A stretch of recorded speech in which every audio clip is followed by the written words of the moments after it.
हर दिन एक नया अवसर होता है। सपने सच करने के लिए सपने देखना सीखो। आपकी सोच ही आपकी दुनिया को बदलता है और बनाता है। सकारात्मक सोच हमेशा सफलता की ओर ले जाती है। इस तरीके के कई कोट्स हम आए दिन अपने साथ देखते रहते हैं, सुनते रहते हैं, किसी ना किसी से प्रभावित होते हैं, किसी की पर्सनालिटी को देखकर उसके जैसा बनना चाहते हैं। तो ये ही जो मोटिवेशन है वो हमें आगे बढ़ने के लिए प्रेरित करता है। नमस्कार, मैं डॉक्टर दीपाली निगम पुनः आप सभी के बीच में उपस्थित हूँ एक नए विषय के साथ, एक नए वीडियो के साथ। जैसा कि आप सभी जानते हैं, ये सभी इंपॉर्टेंट चीजें होती हैं जो हमें जीवन में आगे बढ़ने के लिए प्रेरित करती हैं।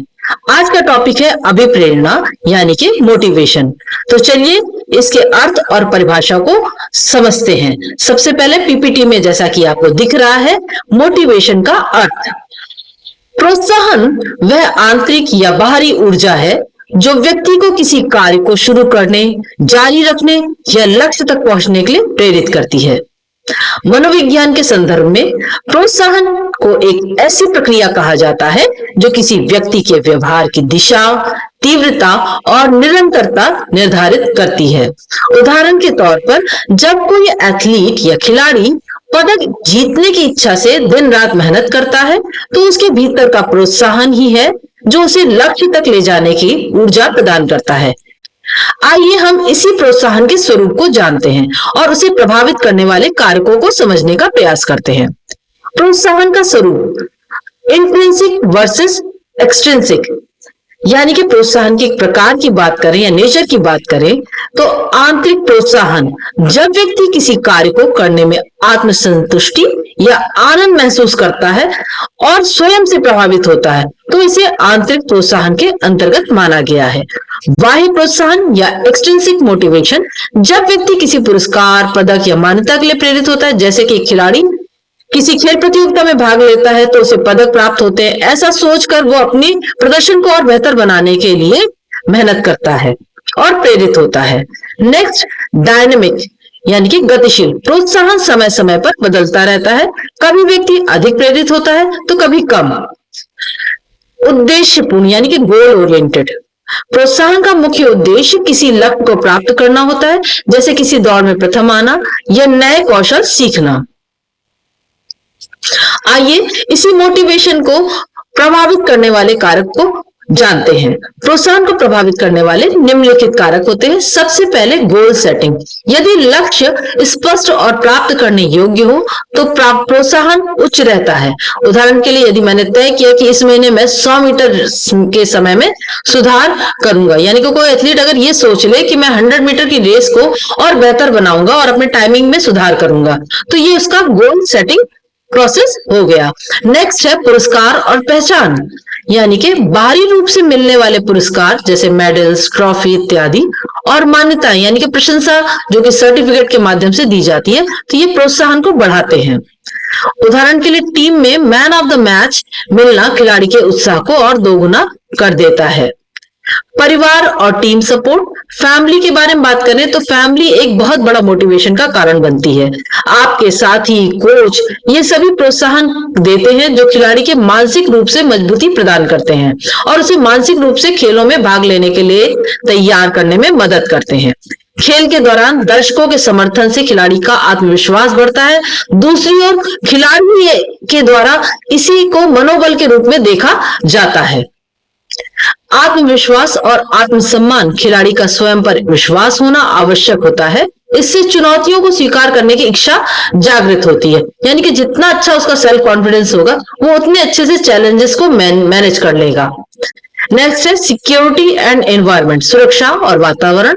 यदि प्रशिक्षण का वातावरण सुरक्षित है, सकारात्मक है और सुविधाजनक होगा तो खिलाड़ी को खुलकर प्रदर्शन करने का मौका मिलेगा। इस प्रोत्साहन से संबंधित कुछ तकनीकें हैं। खेल प्रदर्शन पर उसका प्रभाव भी पड़ता है, चलिए इसके बारे में जानते हैं। तो सबसे पहले प्रोत्साहन संबंधी तकनीकें यानी कि मोटिवेशनल टेक्निक। सबसे पहले लक्ष्य निर्धारण। छोटे छोटे लक्ष्य, प्राप्त करने योग्य लक्ष्य यानी कि शॉर्ट टर्म वाले लक्ष्य और अंतिम लक्ष्य यानी कि लॉन्ग टर्म लक्ष्य निर्धारित करना चाहिए। नेक्स्ट है पुरस्कार और दंड यानी कि रिवॉर्ड एंड पनिशमेंट। सकारात्मक प्रदर्शन पर इनाम यानी कि सराहना, प्रमाण पत्र और मेडल दिया जाता है और इससे व्यक्ति का प्रदर्शन भी बढ़ता है।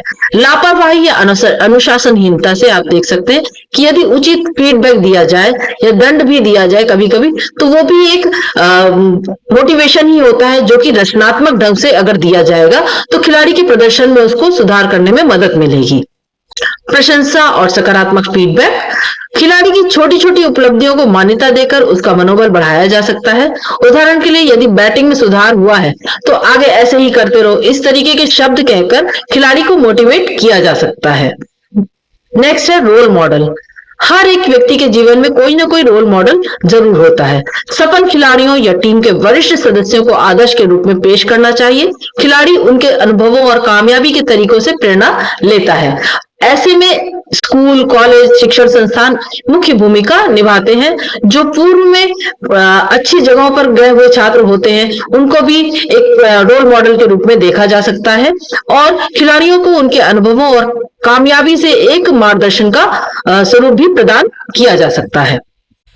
नेक्स्ट, खेल प्रदर्शन पर प्रभाव। मोटिवेशन द्वारा मानसिक शक्ति बढ़ती है। खिलाड़ी विषम परिस्थितियों में भी डटे रहने की चुनौती को स्वीकार कर लेता है। उसका ध्यान बेहतर होता है जिससे तकनीकी और रणनीतिक कौशल में सुधार आता है।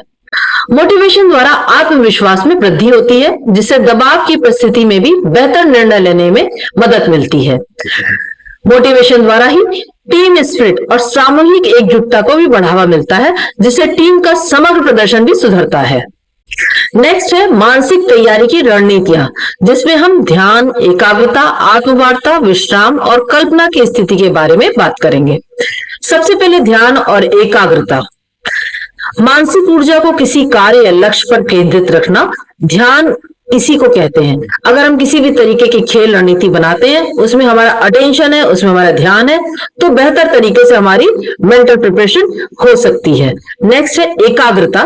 ध्यान को बनाए रखते हुए बाहरी या आंतरिक व्याकुलताओं से निपटने की भी एक क्षमता हमें मिलती है। उदाहरण के लिए देखें तो बल्लेबाज का गेंद पर आंख जमा कर रखना, भीड़ के शोर से विचलित ना होना। जब कभी हम टीम गेम्स या किसी अन्य इवेंट में भाग लेते हैं तो मॉब का जो प्रभाव है यानी कि भीड़ का जो प्रभाव है वो हम पर प्रभाव करता है, हमारे खेल प्रदर्शन को प्रभावित करता है। ऐसे में ध्यान और एकाग्रता महत्वपूर्ण भूमिका निभाते हैं। नेक्स्ट है आत्मवार्ता, सेल्फ टॉक। खिलाड़ी खुद से सकारात्मक संवाद करता है और यह तय करता है कि मैं तैयार हूं, मैं इस खेल को कर सकता हूं, मैं इस चुनौती से निपट सकता हूं। इस प्रकार अगर इसका प्रभाव देखें तो नकारात्मक भावनाओं को कम करने, आत्मविश्वास बढ़ाने और स्पष्टता लाने में यह मददगार टेक्निक साबित होती है। नेक्स्ट देखें विश्राम तकनीक या रिलैक्सेशन टेक्निक्स के बारे में बात करें तो लॉन्ग ब्रीदिंग एक्सरसाइजेस यानी कि गहरी सांस लेना, धीरे धीरे उन्हें छोड़ना, कूल डाउन प्रोसेस को ठीक तरीके से करना, इन सभी के अंतर्गत विश्राम तकनीकें आती हैं। नेक्स्ट है प्रभाव। इनका प्रभाव क्या पड़ता है? इन टेक्निक से तनाव कम होता है, खिलाड़ी मानसिक रूप से शांत और केंद्रित रहता है। नेक्स्ट इमेजिनरी और विजुअलाइजेशन यानी कि कल्पनाशील होना। खिलाड़ी अपनी सफलता या बेहतर प्रदर्शन की स्पष्ट तस्वीर मन में बना लेता है। उदाहरण के लिए रनर दौड़ शुरू होने से पहले विजेता के रूप में फिनिश लाइन पार करता हुआ खुद को कल्पना में देखता है जिससे उसका आत्मविश्वास बढ़ता है। इस प्रकार इस पूरे टॉपिक को अगर हम सारांश रूप में समझें तो प्रोत्साहन खेल और शारीरिक गतिविधियों में उत्कृष्टता प्राप्त करने के लिए एक मजबूत और मूलभूत कारक होता है जो खिलाड़ी को लगातार प्रेरित करता हो।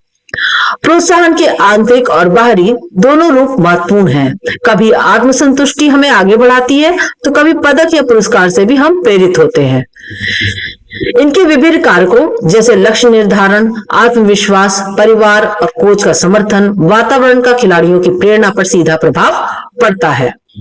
प्रोत्साहन की विभिन्न तकनीकें जैसे कि सकारात्मक फीडबैक, रोल मॉडल इत्यादि से खिलाड़ी के प्रदर्शन में सुधार होता है क्योंकि वे मानसिक रूप से अधिक संगठित और आश्वस्त महसूस करते हैं। मानसिक तैयारी की कुछ रणनीतियां जिनके बारे में हमने बात की, कुछ स्ट्रेटेजीज जैसे ध्यान, एकाग्रता, आत्मवार्ता, विश्राम, कल्पनाशील होना, इन सभी से खिलाड़ी को तनाव और दबाव से जूझने में मदद मिलती है जिससे वे प्रतियोगिता या अभ्यास के दौरान अपना सर्वश्रेष्ठ प्रदर्शन दे सकते हैं। तो इस प्रकार आज हमने इस वीडियो में मोटिवेशन के मीनिंग, डेफिनेशन और उसके विभिन्न कारकों के बारे में बात की। साथ ही हमने खेलों में प्रदर्शन को प्रभावित करने वाले कुछ रणनीतियां और कुछ स्ट्रेटेजीज बनाने के बारे में बात की। खेल प्रदर्शन को किस तरीके से अभिप्रेरणा प्रभावित करती है, इसके बारे में भी हमने इस वीडियो में जाना। आगे हमने इससे संबंधित कुछ प्रश्न इसी वीडियो में दे रखे हैं, जिसे आप देख सकते हैं और अपनी तैयारी भी कर सकते हैं। नेक्स्ट वीडियो में हम एक नए विषय के साथ आपके समक्ष आएंगे। तब तक के लिए नमस्कार, स्वस्थ रहिए, खुश रहिए।